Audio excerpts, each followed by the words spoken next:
fundamental, se eu for procurar um emprego, que eu faça propaganda de mim, que eu fale das minhas virtudes. E minhas redes sociais serão vistas pelo candidato a empregador. E se eu colocar lá discursos de ódio ou uma vida opaca, ele pode perder o interesse em me contratar. Porque eu vou contratar um chefe da sua equipe se ele coloca discursos de ódio, se ele é depressivo. Todos temos que ser felizes. O que hoje é particularmente terrível é a propaganda da felicidade, porque ela tem que ser permanente. Então você posta fotos da sua família linda, das suas férias perfeitas, das suas refeições extraordinárias e esquece que você tem o dia a dia no quilo, que seu filho quase te levou ao homicídio ontem e que seu casamento tem altos e baixos. Então eu vou acreditando que o sentido da vida é a propaganda permanente da felicidade e esqueço que a moldura trágica, que a dor é o que dá sentido à felicidade. Ter perdido meus dois pais, minha mãe no ano passado, meu pai em 2010, fez com que hoje eu valorizasse muito mais as pessoas que estão próximas a mim. A dor, a perda e o luto me tornaram uma pessoa melhor. Ter coisas que eu não tinha antes, já ter usado o carro muito ruim, que parava a cada esquina, ou ter tido um carro a álcool na década de 80, que no inverno não ligava, faz com que eu, ao ligar meu carro hoje, ele ligar imediatamente, eu tenho uma alegria que um jovem que nunca teve um carrinho a álcool no início da tecnologia, nunca vai ter. Eu tenho felicidades dadas pela perda. Ter usado muito na minha vida de estudante, morando em repúblicas, pequenos chuveirinhos que caíam água como um estalactite de uma caverna, gota a gota gelada, faz com que meu chuveiro atual me encha de uma alegria que antes eu não tinha. Então... Mas a felicidade, perdão, a felicidade a gente só alcança se for comparativa com situações de adversidade? Bom, em primeiro lugar, para saber que eu sou feliz, é o mesmo argumento para saber se eu sou alto, inteligente, forte ou magro. Eu preciso comparar com alguém. Se eu tivesse nascido em uma ilha, a palavra, e não encontrasse outro ser humano, a palavra alto ou inteligente não ocorreria no meu vocabulário. Eu preciso me comparar. Ao me comparar, eu vou estabelecendo o seguinte: eu não tive felicidade, agora eu tenho. A felicidade completa é aquela que vem logo após uma infelicidade. Todo casal sabe que um encontro erótico mais intenso é após uma briga intensa. Ou seja, o ato de reatar é o ato de você refazer com mais intensidade, como o osso calcificado, que é mais forte do que antes de ser quebrado, como o sistema imunológico aumenta a cada gripe. Em primeiro lugar, a felicidade é comparação. Segundo, é uma percepção de um momento. Ela nunca foi e nunca será um ato permanente. Paixão é tesão? Paixão é uma infecção passageira curável automaticamente pelo tempo. É uma doença que o tempo contém seu próprio antibiótico. Paixão é uma perversão do amor, porque ela, na verdade, faz com que você veja seu entusiasmo, seu hormônio e a sua cegueira como dirigido ao outro. Amor pressupõe anos de relação. Um ditado ídis diz pelo menos 2 sacos grandes de sal compartilhados, ou seja, uma pitada por dia. Eu acrescentaria uma longa viagem e um período de 1 semana com a família dela ou com a família dele. Se sobreviver a isso, existe a chance dessa paixão começar a dar o primeiro passo para intimidade, confiança, cotidiano, e quando cai o véu da paixão, você passa a ver outra pessoa. Apaixonado você não vê. Você simplesmente é seduzido pelo seu jogo de testosterona ou de progesterona, e isso é um defeito. Buscar paixão é ser viciado em um opiáceo, é ser viciado em um produto. Ou seja, buscar paixão é algo que não deveria ser feito. Eu devo entender que a paixão é boa se for o preâmbulo de uma relação adulta chamada amor. Os americanos chamam de pet love, aquele amor de filhote. Muita gente tem pet love aos 70 anos de idade, aos 50, mas é aquele amor de filhote. Confundir isso com amor é realmente confundir a coisa mais importante do mundo, que é o conhecimento, inclusive, dos defeitos da pessoa. Fala um pouquinho de religião. Nós começamos o programa, você ao piano, e eu falando de Ave Maria, e eu ia lhe perguntar se você é devoto de Maria. Eu queria falar um pouco de religião. Religião envenena o mundo? Não, religião é neutra. Você não pode considerar a religião como uma coisa em si. É provável que algumas das criações mais notáveis da humanidade, pegando apenas o Ocidente, que é mais fácil para que eu entenda, como as universidades nascidas no seio da Igreja Católica, como as obras de arte, o gótico, o românico, a arquitetura, todas essas questões têm relação com religião. É provável que muitas pessoas tenham tornado um mundo melhor, tenham se tornado melhores, mais caridosas, mais atentas a órfãos, mais atentas a pobres em função da religião. E como tudo é um signo aberto, também em nome da religião se mata cruzadas, também em nome de religião se encobre pedofilia, também em nome de religião se destrói, se faz uma guerra como a Guerra dos 30 Anos, 1618-48, ou se considera que o outro inimigo, surge o fundamentalista islâmico, como já sempre existiu o fundamentalista em todas as religiões. Então, religião é um signo aberto, ela não é algo em si, ela serve para o bem e para o mal. Quando eu penso em tudo que existe no mundo, pode servir para o que eu chamo de bem e o que mal. O fundamental da religião é que ela ajudou a estabelecer o que é o bem e o que é o mal.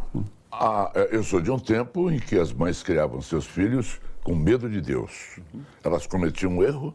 Não, elas eram históricas, ou seja, o Concílio de Trento fala muito mais no demônio do que em Deus. A minha geração, como a sua, ouviu muito mais falar do inferno do que paraíso. Vou lhe dar um exemplo concreto. Você quer agradar a Deus, você busca dar a Deus algo que você suponha que Ele lhe goste. Então você faz uma promessa, se eu conseguir tal coisa, eu vou então parar de comer, eu vou andar de joelhos, eu vou fazer um sacrifício. Ou seja, seu Deus gosta da dor, seu Deus gosta do sacrifício e gosta da limitação. Por que você não promete a Deus, se conseguir alguma coisa, você vai abrir um champanhe até Tanger em Paris, olhando uma paisagem bonita? Ora, se você é pai, e o seu filho faz uma promessa, pai, se você se curar, eu vou arrebentar meus joelhos em uma escada, você diz, não faça isso, meu filho. Porque a definição de Deus, segundo São João, é Deus é amor, Deus caritas est. A ideia de Deus terrível, um Deus julgador, o Deus do capítulo 25 de Mateus, do fim do mundo, essa é uma ideia histórica. Agora vem o contrário, hoje Deus está adaptado a mim. Hoje Deus é customizado, Deus gosta de tudo que eu gosto. Então, se eu erro, não, mas Deus me entende, Deus me perdoa. De um Deus julgador, de um Deus juiz, de um Deus do fim do mundo, aquele Deus do juízo final de Michelangelo na Capela Sistina, surge o Deus totalmente autoajuda, o Deus que me apoia em tudo que eu falo, que faz tudo aquilo que eu gosto, está sempre do meu lado. Então, nós passamos de um oposto ao outro. Nos dois casos, são deuses históricos, ou seja, eu estou dialogando muito mais com o meu narciso, com o meu superego, do que com qualquer entidade. A sua formação tem a ver com religiosidade lá no Rio Grande do Sul? Bastante. Eu nasci em uma família em que minha mãe, apesar de origem luterana, converteu-se ao catolicismo. Meu pai era católico total, de missa diária, até o fim da vida. Meu pai era absolutamente católico, estudioso do catolicismo, como advogado, e eu vivi nesse meio, fiz colégio religioso de freiras franciscanas, o São José, depois fui fazer faculdade jesuítica, fui jesuíta, fiz noviciado na Companhia de Jesus, logo eu vivi uma realidade inteiramente religiosa. Com o passar dos anos, muitas coisas foram acontecendo e lentamente fui perdendo sentido naquela expressão religiosa. Tratei isso em um livro com o padre Fábio de Mello, eu fui perdendo o sentido do sagrado, da dimensão mística e fui silenciando nesse campo. Não é uma decepção. A ponto de se transformar em ateu? Ateu. Não é uma propaganda, ninguém deve ser ateu, como ninguém deve ser religioso, cada um tem que achar seu próprio caminho. Catequese é sempre chata, catequese é sempre insuportável. Então, se você achou o seu caminho de Deus, vá fundo. Muita gente é muito feliz com a religião. Agora, no meu caso específico, isso só vale para mim.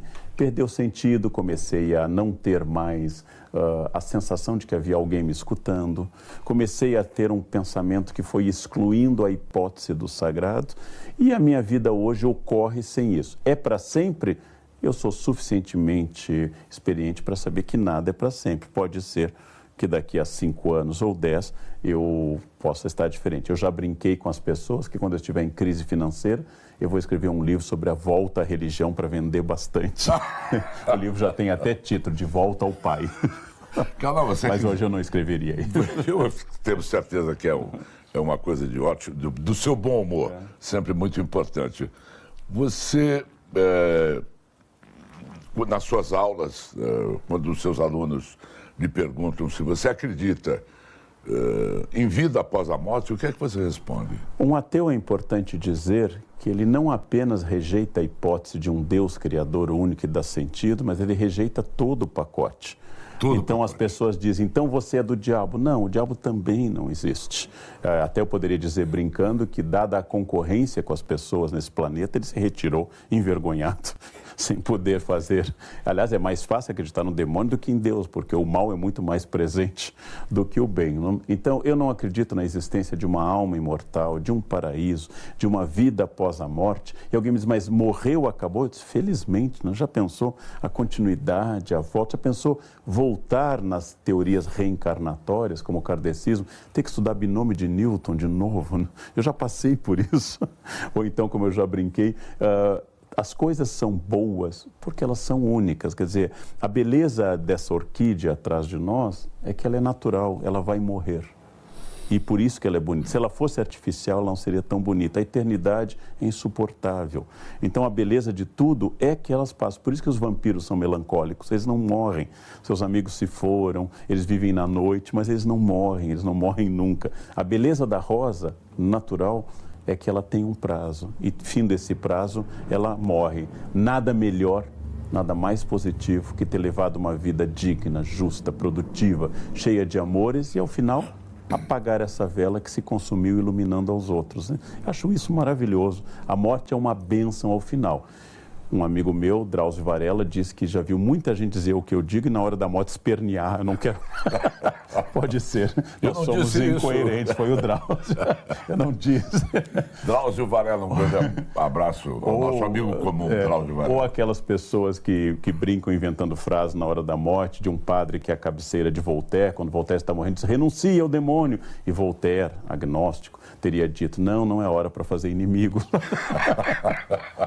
Então pode ser que tudo isso mude. Nesse momento, eu só não tenho medo nenhum da morte, mas tenho medos, tenho muitos medos, mas da morte particularmente não. Mas todos têm medo da morte. É engraçado. Você deve encontrar pessoas que ficam lhe perguntando a respeito dessa paura da morte. Passei por situações próximas à morte, no sentido de acidentes. Passei por situações inquietas. A morte não me assusta. O que me assusta, por exemplo, é a dependência física no final. Não me assusta perder o movimento das pernas, porque isso me faria um leitor melhor. Me assusta perder a visão. Esse é um pavor que eu tenho. Me assusta não poder ler. Isso é um pavor que eu tenho. Me assusta, por exemplo, ser dependente. Minha mãe dizia ser velado em vida. Ou seja, estar numa cama incapacitado, já tendo morrido parte do corpo e o espírito estando ainda intacto na consciência. Ou o contrário, você estar com o corpo saudável, mas não ter mais consciência das coisas. Eu acho terrível isso. Mas não posso fazer nada sobre isso. Não? A morte é inevitável, é uma condição de todo objeto orgânico como eu sou. Um dia terei passado, como meu bisavô passou, e deveria ser uma pessoa muito importante pela biografia que eu estudei dele, porém, se ele voltasse hoje, atrapalharia muito.